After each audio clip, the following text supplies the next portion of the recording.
Today, I am here to talk about one of my favorite personal sayings in trading. It is, put yourself in a win-win situation when you're trading.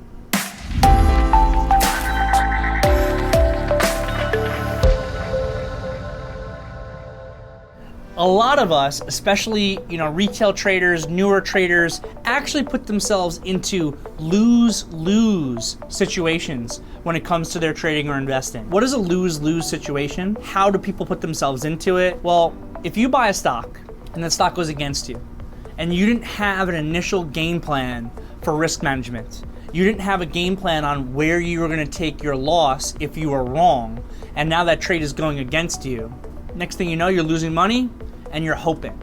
What are you hoping for? You're hoping, you're praying, please, please, please, just let my stock go back to my price that I bought it at so I can get out without a loss. That is a lose-lose situation. You are now putting yourself in a situation where you have almost unlimited risk for zero reward. That is the opposite of what a professional trader does, but I see it and I hear about it all the time. What I am trying to do as a professional trader is I am looking to consistently put myself into win-win situations over time. How do I put myself into a win-win situation? The way that I do that is by putting my initial trade on. First of all, having a game plan, because not every trade I take is gonna work. But if that trade begins to work, I wanna make sure that my risk is covered. So, if I'm able to cover my risk in the trade by selling some for a profit, and then that trade fails, I want it so that my worst case scenario is that I lose nothing. So now I'm in a win-win situation. Worst case scenario is I lose nothing, or maybe even I'm in a situation where worst case scenario, I'm gonna make some money. And best case scenario, the trade's gonna work out great, I'm gonna fully maximize my reward, and I'm gonna get paid a lot of money. That's a win-win situation. The way that some people do this, and this is also something I disagree with, is people look to put their stop loss at their entry price. I'm not a fan of that, and the reason why is because my entry price is subjective to me. I like to make my decisions based on what the market is telling me. I want all of my stop losses to have a technical reason. There is a technical reason why I've chosen this stop loss, and there's a number of different whys behind that, or different technical reasons on where you could have a stop loss. But no matter what, I want my initial stop loss and then eventually my trailing stop losses to actually be based on the market. So one of the techniques that I will sometimes utilize is I sell a percentage of my position on the way up in order to be able to fully cover my risk. For example, a 1-to-1 kick on 50% of my position. What does that mean? That's a risk-reward ratio. 50% of my position, that's half my stock. Let's think about some simple trader math here. Let's say I bought the stock at $50. My stop loss is $49.90. Let's say I bought 1,000 shares. So if I bought 1,000 shares at $50 and my stop loss is $49.90, how much am I risking?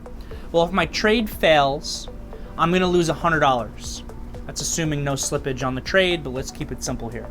So I have $100 risk on my trade. I have 10 cents of space risk on my trade. Now, if my trade starts to go in my favor and I sell 500 shares at $50.10, in other words, half of my position, 50% of my position, what did I just do? Well, if I'm selling 500 shares, 10 cents of the money, I just put $50 in my pocket. Now what happens if this trade fails? If the stock goes all the way down now to $49.90 where my stop loss is, by the way, my stop loss is now for 500 shares, not 1,000 because I sold half my position. If I get stopped out of the other 500 shares, I just lost 10 cents on 500 shares. I just lost $50. Well, I made $50, I lost $50, net, I'm at zero. So in this case, just based on simple math, once I'm able to get that 1-to-1 kick of 50% of my position, just using this simple example, I am now in a win-win situation. My worst case scenario is I lose nothing. My best case scenario is that other 500 shares, the trade works perfectly as I should, and I make some great multiple from a risk-reward perspective, and it makes a lot of money for me. That's being in a win-win, right? Same thing with swing trades. In swing trading, I do not like to hold positions overnight if they are against me initially off my first purchase. There is a lot of additional risk in holding positions overnight because you never know what the stock is gonna do. The whole market could have a big gap down, that stock could have bad news overnight and have a huge gap down against me. So if I bought a stock today and it's gonna close against me, I'm probably not swinging it because I'm in a potential lose-lose situation and I'm taking on a lot of extra overnight risk. But if I bought this stock today and it closes 5% in my favor, that's a great trade. I'm probably gonna consider keeping a percentage of my position overnight, swinging it, taking on that additional overnight risk for additional reward because I'm in a win-win situation. But the stock in this case would have to have a 5% gap down even just to be able to get back to my price, and I'm still even making money there. But maybe this thing continues a beautiful trend over time. It's the next Microsoft or whatever, and it just keeps going and going and trending in my favor, and taking that overnight risk when I was in that win-win situation continues to pay me. That is how you can have overwhelming reward for the initial risk that you took on. Try to implement this into your trading. Think about, am I in a win-win situation with what I'm doing? Is my game plan trying to put me in a win-win situation? Or am I just in a lose-lose situation and I'm hoping and praying that I don't lose money? Be in the win-win situation.